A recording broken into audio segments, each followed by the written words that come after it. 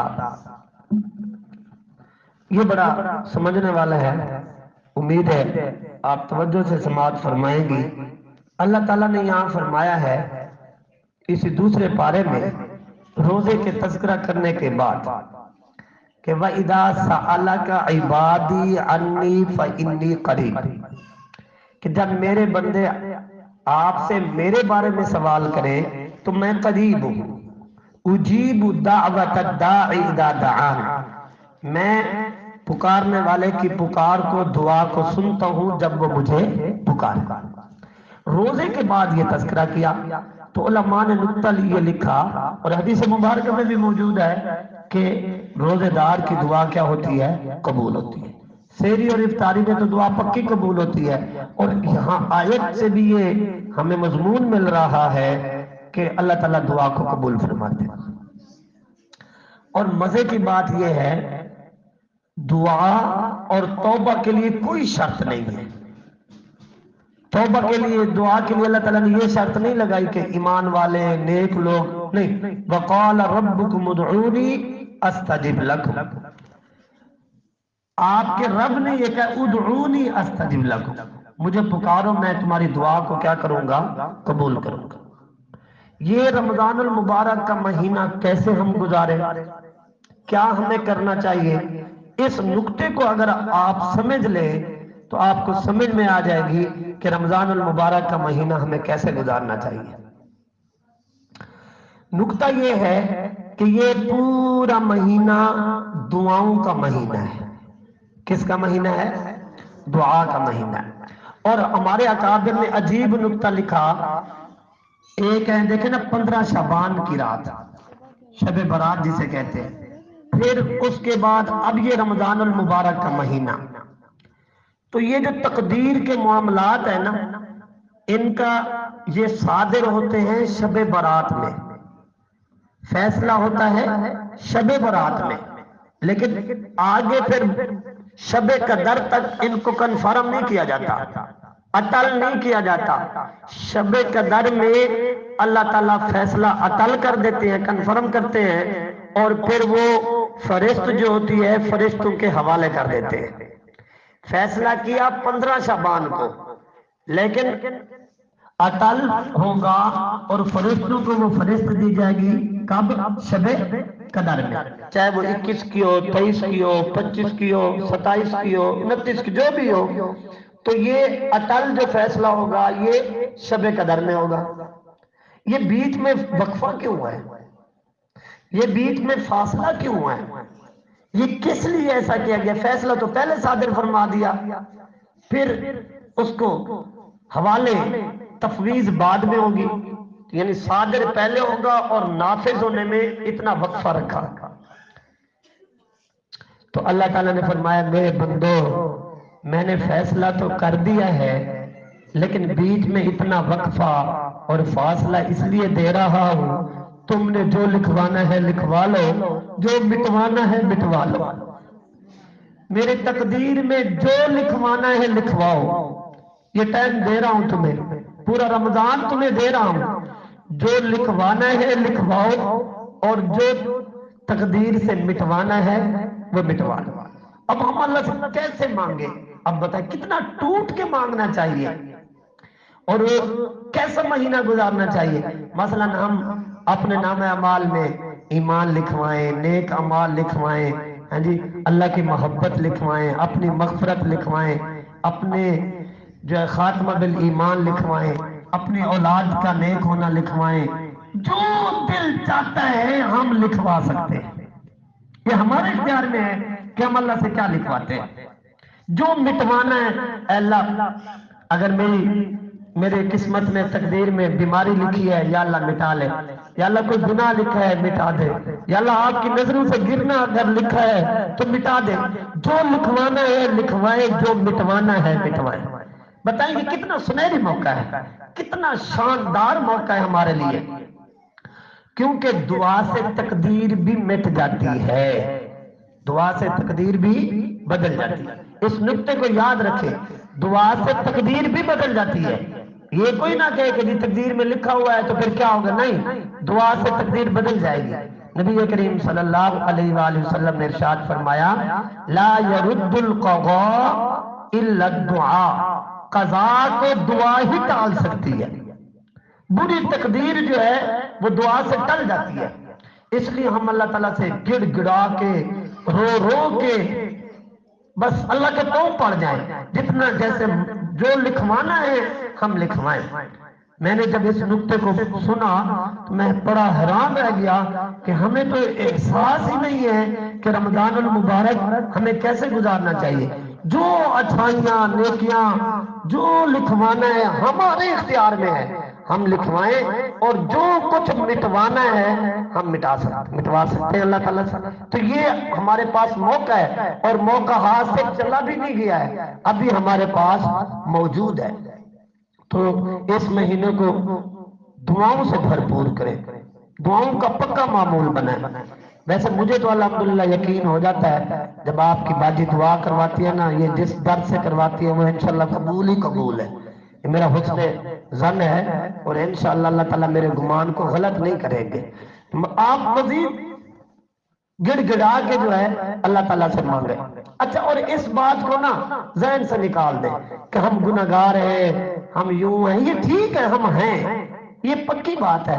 ہم اقرار بھی کرتے ہیں، اعتراف بھی کرتے ہیں، ہم کہتے بھی ہیں کہ یا اللہ ہم اقراری مجرم ہیں. لیکن دعا مانگتے ہوئے کہ دعا قبول ہوگی یا نہیں ہوگی، اس بات کو آپ ذہن سے نکال دیں. جتنا اللہ تعالیٰ گناہگاروں کی سنتے ہیں اتنا تو اللہ نیکوں کی بھی نہیں سنتے. تو اس لیے یہ شیطان کا بہت بڑا حملہ ہوتا ہے کہ جی ہم بڑے گناہگار ہیں اور یوں ہیں. نہیں، دعا اللہ سب کی سنتے ہیں، بلکہ گناہگاروں کی دعا تو اللہ زیادہ سنتے ہیں. چنانچہ بڑی عجیب بات ہے، ایک مرتبہ اللہ تعالیٰ سے موسیٰ علیہ السلام نے پوچھا کہ اللہ جب آپ کو نیک بندہ پکارتا ہے تو آپ کیا جواب دیتے ہیں؟ تو اللہ تعالیٰ نے فرمایا میرے موسیٰ جب میرا نیک بندہ مجھے پکارتا ہے تو میں اس کو کہتا ہوں لبیک. تو موسیٰ علیہ السلام نے پوچھا ہے اللہ جب گنہگار پکارتا ہے پھر آپ کیا کہتے ہیں، پھر آپ کیا جواب دیتے ہیں؟ اللہ تعالیٰ نے فرمایا میرے موسیٰ جب مجھے گنہگار پکارتا ہے تو میں اس کو کہتا ہوں لبیک لبیک لبیک. نیک پکارتا ہے تو ایک دفعہ لبیک کہتا ہوں، اور گنہگار جب مجھے پکارتا ہے تو گنہگار پتی مجھے پکارتی ہے تو میں 3 دفعہ کہتا ہوں لبیک یا عبدی لبیک یا عبدی لبیک یا عبدی. جی میرے بندے، جی میرے بندے، جی میرے بندے. 3 دفعہ میں اس کو جواب دیتا ہوں. تو موسیٰ علیہ السلام نے پوچھا یا اللہ یہ کیوں ہے، ایسا کیوں ہے؟ نیک بندہ پکارے تو آپ 1 دفعہ جواب دیتے ہیں، گنہگار پکارے تو آپ 3 دفعہ جواب دیتے ہیں. اللہ تعالیٰ نے فرمایا ہاں موسیٰ اصل بات یہ ہے، اصل راز یہ ہے کہ نیک بندے کو اپنے نیکی کا بھروسہ ہوتا ہے، اپنے نیک اعمال کا بھروسہ ہوتا ہے، اور میرے گنہگار بندے کو تو صرف میری رحمت کا بھروسہ ہوتا ہے. پھر میں اس کو کیسے جواب نہ دوں؟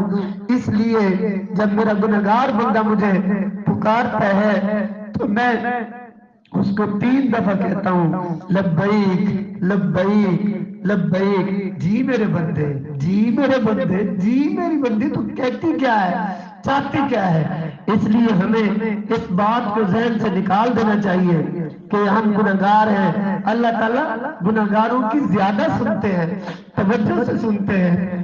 چنانچہ ایک مرتبہ 2 نوجوانوں کا آپس میں اختلاف ہو گیا. ایک نوجوان کہتا تھا کہ اللہ کی رحمت کی نظر نیک آدمی پہ زیادہ ہوتی ہے، اور دوسرا کہتا تھا نہیں، اللہ کی رحمت کی نظر گنہگار بندے پہ زیادہ ہوتی ہے. تو انہوں نے آپس میں اختلاف ہو گیا تو سوچا کہ فیصلہ کیسے کریں. تو ایک بابا جی تھے، وہ دھاگے کا کام کر رہے تھے، دھاگا بنا رہے تھے. تو انہوں نے کہا ایک بابا جی سے بزرگ ہیں، ان سے فیصلہ کروا لیتے ہیں۔ جب ان بابا جی کے پاس پہنچے تو کہا بابا جی ہمارا یہ اختلاف ہو گیا ہے کہ اللہ کی رحمت کی نظر نیک بندے پہ زیادہ ہوتی ہے یا گناہگار بندے پہ رحمت کی نظر زیادہ ہوتی ہے، ہم نے سوچا آپ سے فیصلہ کروا لیتے ہیں۔ تو وہ بابا جی کہنے لگے کہ میں زیادہ تو نہیں جانتا ہوں، مجھے زیادہ علم تو نہیں ہے، ہاں البتہ اتنی بات ضرور ہے کہ میں یہ جو دھاگا بناتا ہوں تو اس کو بناتا ہوں، جو دھاگا ایک دفعہ ٹوٹ جاتا ہے نا، میں جب اس کو گرا لگاتا ہوں تو پھر میں اس دھاگے پہ زیادہ نظر رکھتا ہوں کہ کہیں دوبارہ نہ ٹوٹ جائے۔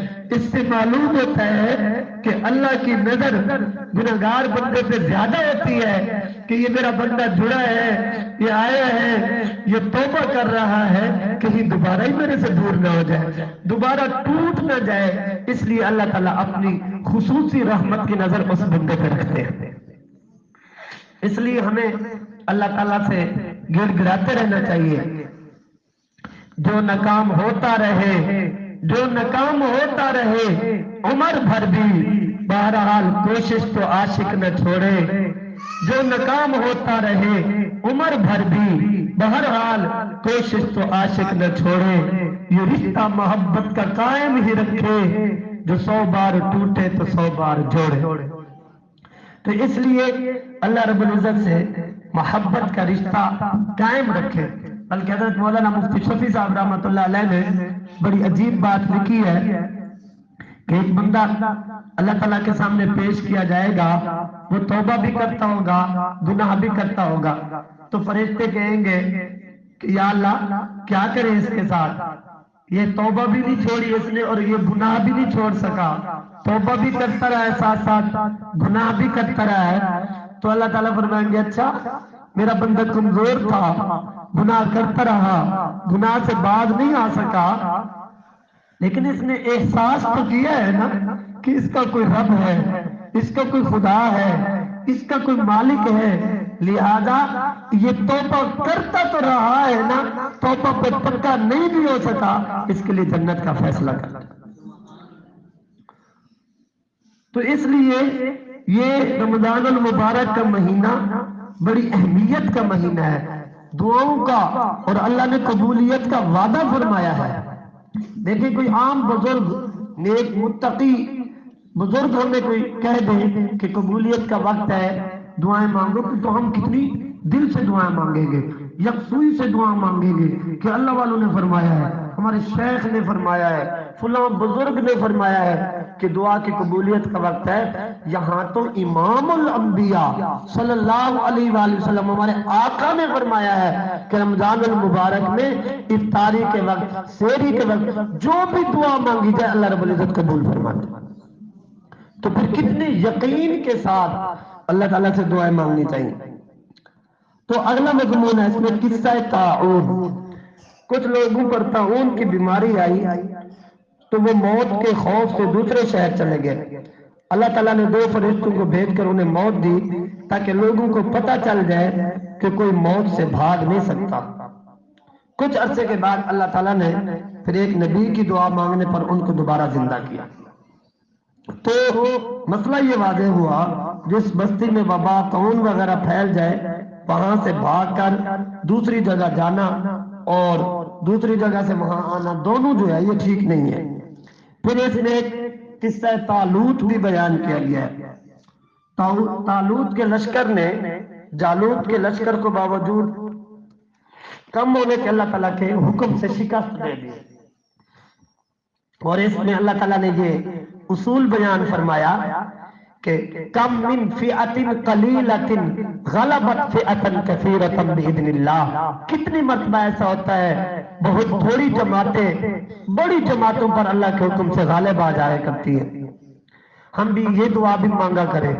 آج فجر کے درس کے بعد میں نے یہ دعا مانگی کہ اللہ وہ رمضان کا ہی تو مہینہ تھا جب غزوہ بدر پیش آیا تھا، آپ نے 313 جو نہتے تھے، تعداد میں بھی کم تھے، اسلحہ بھی کم تھا، آپ نے ان کو فتح عطا کر دی اور بہت بڑی فتح عطا کر دی۔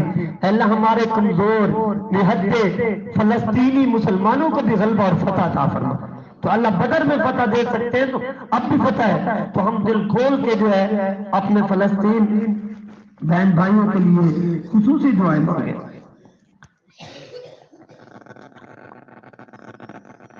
تو جالوت جب بنی اسرائیل نے اللہ کے احکام چھوڑ دیے تو ان پر یہ غالب آ گیا دوبارہ جالوت، اور ہم نے اتنا ان کو جو ہے بنی اسرائیل کے انبیاء کا کوئی صندوق تھا، تبرکات تھے، وہ بھی وہ جو ہے ساتھ لے گیا۔ تو لیکن وہ صندوق جہاں لے جاتے تھے ان پر بلا اور وبا آ جاتی تھی، مجبوراً انہوں نے وہ تابوت جو ہے 2 بیلوں پر رکھ کر انہیں بھیج دیا واپس۔ تو 2 فرشتے جو ہے ان کو ہانکتے ہوئے وہ تالوت کے دروازے پر لے گئے۔ حضرت شموئیل علیہ السلام نے بنی اسرائیل کا وہ بادشاہ بنایا تھا۔ اس نشانی کو دیکھ کر بنی اسرائیلی تالوت کی بادشاہت پر ان کو یقین ہو گیا۔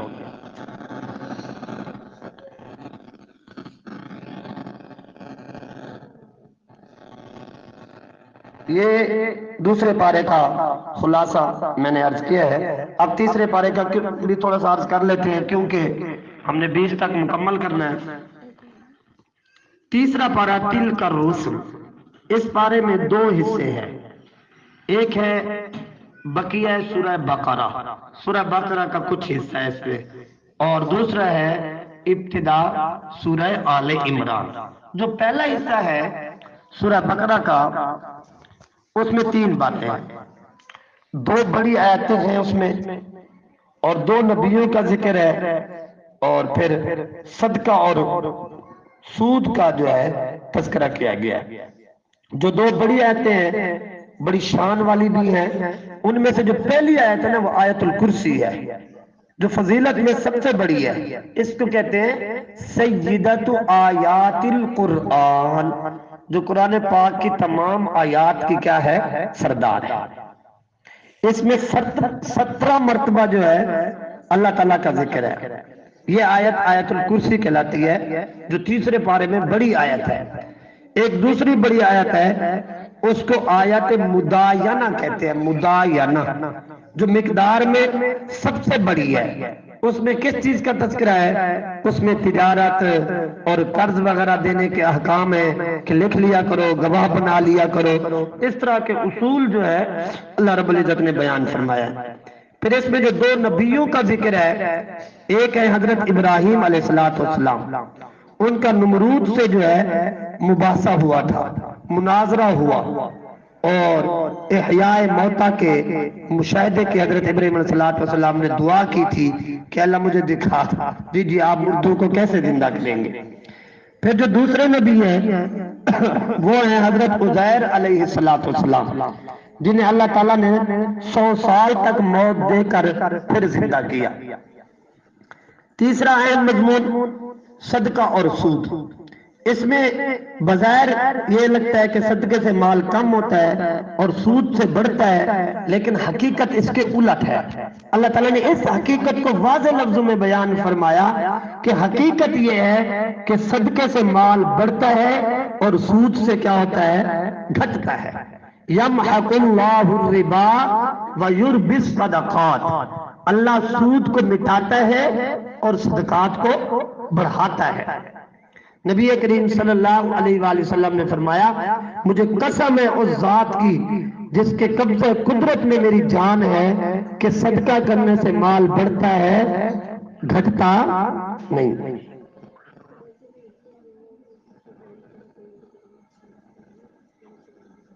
اور بلکہ ہمارے حضرت جی دامت برکاتہم العالیہ فرماتے ہیں کہ اللہ تعالیٰ کو قرآن پاک نے 3 مقامات پر بڑے جلال میں دیکھا، بڑے غضب میں دیکھا۔ ایسا غضب اور ایسا جلال اللہ کا کہیں بھی نہیں دیکھا۔ ایک مقام ان میں سے یہ ہے سود خور، کہ اللہ تعالیٰ نے اس کے بارے میں فرمایا کہ اللہ کا اس سے اعلان جنگ ہے، فَأْذَنُوا بِحَرْبٍ مِّنَ اللَّهِ وَرَسُولِهِ، اور اللہ اعلان جنگ کر رہے ہیں، اور صاف ظاہر ہے جب جنگ ہوتی ہے تو دشمن سے سب سے پہلے قیمتی مال چھین لیا جاتا ہے، سب سے قیمتی چیز جو ہوتی ہے نا وہ چھین لی جاتی ہے۔ سود خور کی اللہ تعالیٰ سے اعلان جنگ ہے اور اللہ تعالیٰ اس سے ایمان چھین لیتے ہیں۔ اس لیے سود خور کے لیے بڑا خطرہ ہے کہ مرتے وقت اس کا ایمان ہی محفوظ نہ رہے۔ ایک درہم سود کا کھانا اپنی حقیقی ماں سے 36 مرتبہ زنا سے بھی بدتر ہے۔ یہ اتنی بڑی جو ہے، اور شیطان نے اس کا نام بدل کر جو ہے پرافت نام رکھوا دیا ہے۔ تو اللہ تعالیٰ کو اس موقع پہ بڑا جلال میں دیکھا۔ اور دوسرا، کسی مسلمان کو جان بوجھ کر قتل کرنا، اس پہ بھی اللہ کو بڑا جلال ہے، بڑا جلال۔ اللہ کا غصہ اور غضب جو ہے ٹھنڈا ہی نہیں ہو رہا۔ وَمَن يَقْتُلْ مُؤْمِنًا مُتَعَمِّدًا فَجَزَاؤُهُ جَهَنَّمُ خَالِدًا فِيهَا، یہ 5ویں پارے میں آئے کہ اس کا بدلہ جہنم ہے، خالدن فیہا، وہ جہنم میں ہمیشہ رہے گا۔ حالانکہ اگر وہ مسلمان ہے تو جہنم سے نکلے گا نا ایک دن، لیکن اللہ فرما رہا ہے ہمیشہ رہے گا، اتنا لمبا عرصہ رہے گا، مقصد طویل۔ پھر اللہ تعالیٰ فرماتے ہیں وَغَضِبَ اللَّهُ عَلَيْهِ، اس پر اللہ کا غضب ہے، وَلَعَنَهُ، اور اس پر اللہ کی لعنت ہے، وَأَعَدَّ لَهُ عَذَابًا عَظِيمًا، اور اللہ نے اس کے لیے بہت بڑا عذاب تیار کیا ہے۔ اتنا تو یہ کسی کو ناحق قتل کرنا۔ اور تیسرا موقع جس پہ اللہ تعالیٰ کو بڑا جلال میں دیکھا گیا وہ ہے نبی کریم صلی اللہ علیہ وآلہ وسلم کی گستاخی۔ اس پہ اللہ کو بڑا جلال آتا ہے، بڑا جلال آتا ہے۔ سورہ قلم میں ہے کہ اللہ تعالیٰ نے اس میں ولید پلید نے نبی کریم صلی اللہ علیہ وسلم کو صرف مجنون کہا تھا، مجنون۔ تو اللہ تعالیٰ نے اس کے جواب میں اس کو اتنے باتیں کی، حلاف، مہین، حماز، مشا، نمیم، منا، معتد، اثیم، عتل، زمین، یہ سارے اللہ نے اس کے عیب گنوائے۔ یا اللہ، آپ تو پردہ پوشی کا فرماتے، یہاں آپ نے اس کے اتنے عیب گنوا دیے۔ اللہ فرماتے ہیں ہاں ہاں میں ستار ہوں، میں کہتا بھی ستاری کا ہوں، لیکن جب میرے محبوب کا معاملہ آ جائے پھر اللہ تعالیٰ سارے اس کے عیبوں کو کھول کے رکھ دیا۔ اس موقع اس پہ بھی اللہ کو بڑا جلال آتا ہے۔ بہرحال یہ تھا پہلا حصہ تیسرے پارے کا جو سورہ بقرہ کا باقی حصہ ہے۔ اب دوسرا حصہ ہے سورہ آل عمران، یہ اس کا ابتدائی حصہ ہے۔ اس میں 4 باتیں ہیں۔ سورہ بقرہ سے مناسبت، اللہ تعالیٰ کی قدرت کے 4 قصے، اور نمبر 3 اہل کتاب سے مناظرہ، مباہلہ اور مفاہمہ، اور چوتھا مضمون ہے اس میں انبیاء سابقین سے عہد۔ سورہ بقرہ سے مناسبت یہ ہے کہ دونوں صورتوں میں یعنی سورہ بقرہ اور سورہ آل عمران دونوں میں قرآن کی حقانیت اور اہل کتاب سے خطاب ہے۔ سورہ بقرہ میں اکثر خطاب یہود سے ہے، اور جبکہ سورہ آل عمران میں اکثر بات کا رخ جو ہے وہ عیسائی نصارہ سے ہے۔ یہ پہلی بات۔ دوسری بات، اللہ تعالیٰ کی قدرت کے 4 قصوں کا تذکرہ ہے۔ پہلا قصہ ہے قصہ جنگ بدر کہ 313 نے 1000 کے لشکر کو کیا دے دی؟ شکست دے دی۔ دوسرا قصہ ہے حضرت مریم علیہ السلام کے پاس بے موسم پھل کے پائے جانے کا، اور تیسرا قصہ ہے حضرت زکریا علیہ السلام کو بڑھاپے میں اولاد عطا ہونے کا، اور چوتھا قصہ ہے حضرت عیسیٰ علیہ السلام کا بغیر باپ کے پیدا ہونے، بچپن میں بولنے اور زندہ آسمان پر اٹھائے جانے کا۔ یہ دوسرا یہ مضمون اللہ تعالیٰ کی قدرت کے یہ 4 قصے۔ اس میں اللہ تعالیٰ نے جو یہ بات ڈالی دل میں وہ میں آپ سے عرض کرتا ہوں۔ اس میں بڑی اہم بات جو ہے نا وہ یہ ہے کہ میں نے گزشتہ درس میں بھی عرض کی تھی، ہم نے قبولیت کی فکر کرنی ہے۔ اپنی بھی کرنی ہے اور اپنی اولاد کی بھی کرنی ہے۔ میں نے کل بھی عرض کیا تھا غالباً، دیکھیں ہر ماں باپ کو اپنی اولاد کی فکر ہوتی ہے کہ ہماری اولاد نیک بن جائے، تقوی والی بن جائے، تو اس کے لیے قبولیت کی دعائیں مانگے اولاد کے لیے۔ یہ حضرت مریم صلوات اللہ علیہ کی جو والدہ ہیں، یعنی حضرت عیسیٰ علیہ السلام کی نانی اماں جو ہے اور حضرت عمران کی بیوی، انہوں کو جب امید ہوئی اس وقت سے انہوں نے دعائیں مانگنی شروع کر دی۔ ابھی بچہ پیدا نہیں ہوا، ابھی تو صرف حمل ہوا ان کو، اور اس وقت سے انہوں نے دعائیں مانگنی اور نظر ماننی اور اللہ سے عہد و پیمان شروع ہو گیا کہ انی نذرت لک ما فی بطنی محررا فتقبل منی، کہ اے میرے رب میں نے نظر مانی آپ کے لیے کہ جو کچھ میرے پیٹ میں ہے اگر یہ بچہ ہوا تو میں اس کو آزاد کر دوں گی آپ کے نام پر، فتقبل منی، اے اللہ آپ اس کو میری طرف سے کیا کر لے، قبول۔ یہ تھی کہ قبولیت کی دعائیں کتنی اہمیت رکھتی ہیں۔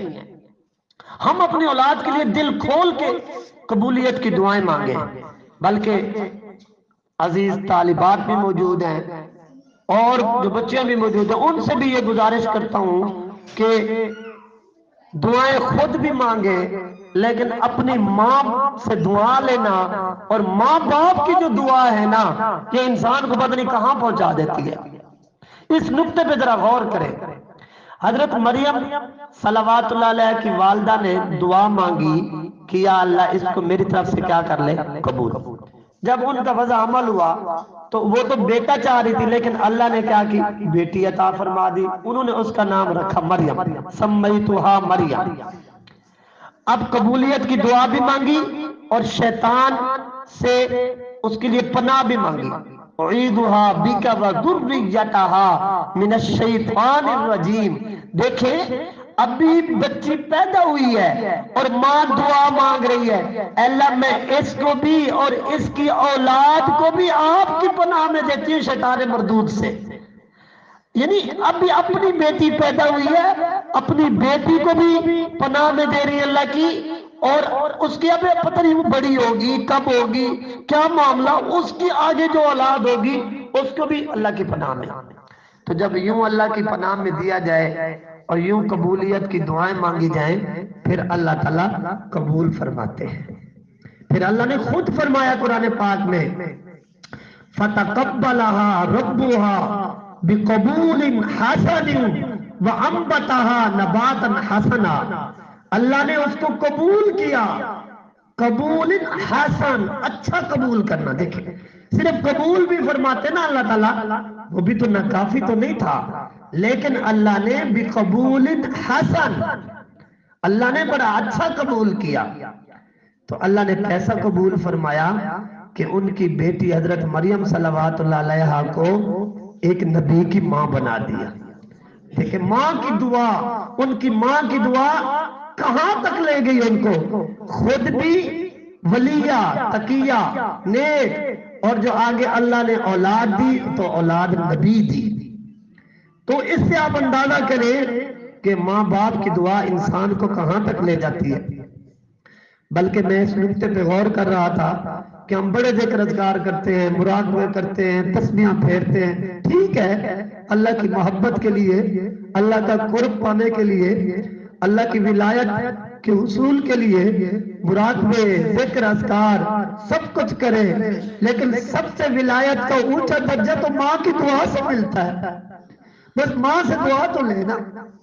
میں ضرور یہ بات عرض کرنا چاہتا ہوں کیونکہ عام طور پہ بچیوں کا زیادہ وقت ماں کے ساتھ گزرتا ہے نا، اپنی ماں کے آگے ناز اور نخرے نہ دکھایا کرے، ماں کو پریشان، بالکل ماں سے دعائیں لے۔ ولایت کا سب سے اونچا، سب سے اللہ کے ہاں جو سب سے اونچا درجہ ہے نا، وہ ماں کی دعا سے مل جاتا ہے۔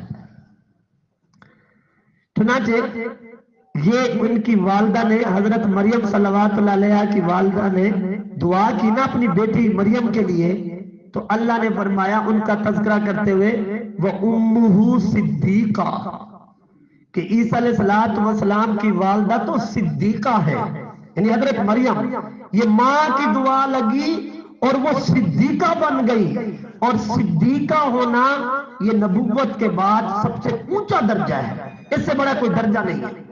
چنانچہ انعام یافتہ طبقات میں ہم نے پڑھا اولئک الذین انعم اللہ علیہم من النبیین والصدیقین والشہداء والصالحین۔ تو معلوم ہوا نبوت کے بعد سب سے بڑا درجہ انعام کا ہے تو وہ صدیقین کا ہے۔ اور حضرت مریم صلوات اللہ علیہ کو دیکھیں، ماں نے دعا دی اور وہ مقام صدیقیت پہ پہنچ گئی۔ تو اس لیے اپنی والدہ کی دعا، اپنے والدین کی دعا جو ہے، ہمارے حضرت جی فرماتے ہیں کہ ماں باپ کی دعا اولاد کے حق میں تو ایسے قبول ہوتی ہے جیسے نبی کی دعا قبول ہوتی ہے، اندازہ کریں۔ تو پھر ہمیں اپنے والدین سے کتنی دعائیں لینے کی ضرورت ہے۔ اور رمضان المبارک میں تو والدین کو راضی کرنا اور ان سے دعائیں لینا تو بہت ضروری ہے۔ چنانچہ نبی کریم صلی اللہ علیہ وآلہ وسلم نے وہ جو 3 بد دعاؤں پہ آمین فرمائی ہے، ان میں سے ایک یہ بھی تو ہے کہ جو اپنے والدین دونوں کو یا دونوں میں سے کسی ایک کو بڑھاپے کی حالت میں پائے اور ان کی خدمت کر کے جنت حاصل نہ کرے تو وہ کیا ہو جائے؟ برباد ہو جائے۔ یہ جبریل امین بد دعا کر رہے ہیں اور نبی کریم صلی اللہ علیہ وآلہ وسلم اس بد دعا پہ آمین کہہ رہے ہیں۔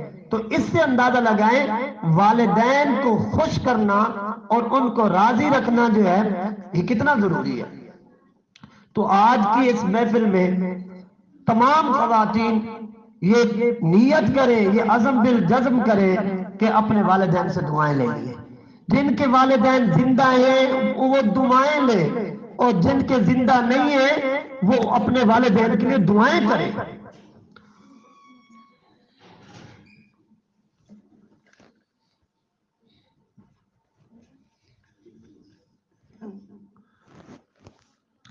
تو اس لیے والدین کی دعائیں جو ہے یہ بہت ضروری ہے۔ دور بیٹھا کوئی تو دعائیں دیتا ہے، میں ڈوبتا ہوں سمندر اچھال دیتا ہے۔ نہ جانے کون دعاؤں میں یاد کرتا ہے، نہ جانے کون دعاؤں میں یاد کرتا ہے، میں ڈوبتا ہوں سمندر اچھال دیتا ہے۔ مجھے اچھی طرح یاد ہے جب بھی کبھی میں اپنی والدہ کو کہتا تھا کہ امی دعاؤں میں یاد کرنا، یاد رکھنا، تو میری والدہ مجھے ایک جملہ فرمایا کرتی تھی کہ کیا میری دعاؤں کے بغیر پھر رہے ہو؟ یہ والدین کی دعائیں ہوتی ہیں جو بندے کا پہرا دیا کرتی ہے، اس لیے اپنے والدین کی دعاؤں کا پہرا اپنے اوپر دلوائے۔ حضرت موسیٰ علیہ السلام کو طور پہ گئے، جب ان کی والدہ فوت ہو گئی تو اللہ تعالیٰ نے فرمایا اے میرے کلیم ذرا سنبھل کے چلنا، اے میرے کلیم ذرا سنبھل کے چلنا، جن کی دعاؤں پہ تم چلتے تھے وہ چل بسی ہے۔ یہ والدین کی ہمیں قدر کرنی چاہیے، ان کی خدمت کریں، ان کے پاؤں کے نیچے جنت ہے۔ الجنت تحت اقدام الامہات، جنت تو ماں کے قدموں کے نیچے ہے۔ جو رو رو کے جنت مانگ رہے ہیں افطاری میں، سحری میں، وہ جنت آپ کے گھر میں موجود ہے۔ اس ماں کی خدمت کریں، اس بوڑھے باپ کی خدمت کریں جنت میں۔ یہ خدمت، یہ سعادتیں بھی قسمت والوں کو نصیب ہوتی ہے۔ عمر بھر تیری محبت، عمر بھر تیری محبت میری خدمت گر رہی، عمر بھر تیری محبت میری خدمت گر رہی، میں تیری خدمت کے قابل جب ہوا، میں تیری خدمت کے قابل جب ہوا تو چل بسی۔ اگلا عنوان ہے اس میں مناظرہ، مباہلہ اور مفاہمہ۔ اہل کتاب سے مناظرہ ہوا، پھر مباہلہ ہوا۔ مباہلہ یہ ہوتا ہے کہ تم اپنے اہل عیال کو لاؤ، میں بھی اپنے اہل عیال کو لاتا ہوں، پھر مل کر خشوع خضوع سے اللہ تعالیٰ سے دعا مانگتے ہیں کہ ہم میں سے جو جھوٹا ہے اس پر اللہ کی لعنت ہو۔ تو وہ عیسائی جو ہے وہ بھاگ گئے، تیار نہ ہوئے۔ پھر مفاہمہ ہوا، یعنی سمجھوتا ہوا کیا، یعنی ایسی بات کی دعوت دی گئی جو سب کو تسلیم ہو، اور وہ ہے کلمہ لا الہ الا اللہ۔ اور اس بارے کا آخری مضمون انبیاء سابقین سے عہد، کہ اللہ تعالیٰ نے تمام انبیاء کرام علیہم السلام سے یہ عہد لیا کہ جب آخری نبی آئیں تو تم اس بات، ان کی بات ماننا۔ دو کام کرنے کا اللہ تعالیٰ نے ان سے وعدہ لیا کہ لَتُؤْمِنُنَّ بِهِ وَلَتَنْصُرُنَّهُ، کہ تم جو ہے اس نبی پر ایمان بھی لانا اور ان کی مدد بھی کرنا۔ یہ تمام انبیاء کرام علیہم السلام سے اللہ تعالیٰ نے ہمارے نبی کریم صلی اللہ علیہ وآلہ وسلم کے بارے میں وعدہ لیا کہ اس پر ایمان، ان پر ایمان لاؤ گے، اور اگر تمہارے بعد آئے تو پھر تمہاری امتیں جو ہیں وہ ان پر کیا لائیں گی؟ ایمان لائیں گی۔ یہی تو وجہ ہے کہ اگر پہلے تمام انبیاء کو بھی کوئی ماننے والے ہوں، لیکن جب تک ہمارے نبی کریم صلی اللہ علیہ وآلہ وسلم پر ایمان نہیں لائیں گے تو اس وقت تک وہ مسلمان نہیں ہو سکتے، مومن نہیں ہو سکتے۔ تو نبی کریم صلی اللہ علیہ وآلہ وسلم پر بھی ایمان لانا جو ہے یہ ضروری ہے۔ تو یہ ہمارے 3 پارے جو ہے مکمل ہوئے۔ اللہ رب العزت ہم سب کو جو ہے قرآن پاک صحیح سمجھنے کی توفیق عطا فرمائے اور اس پر عمل کرنے کی توفیق عطا فرمائے، اور یہ جو ہمیں موقع ملا ہوا ہے، وقفہ ملا ہوا ہے کہ ہم اپنی تقدیر میں جو لکھوانا چاہتے ہیں ہم لکھوائیں، دل کھول کے ہمیں اللہ تعالیٰ نیکی، تقوی، جو خیر کی چیزیں ہیں اللہ تعالیٰ ہمیں لکھوانے کی توفیق عطا فرمائے، اور جو ہمارے بارے میں شر اور بری چیزیں ہیں ہمیں رو رو کے دعائیں مانگ کے اللہ تعالیٰ مٹوانے کی توفیق عطا فرمائے۔ وآخر دعوانا ان الحمد للہ رب العالمین۔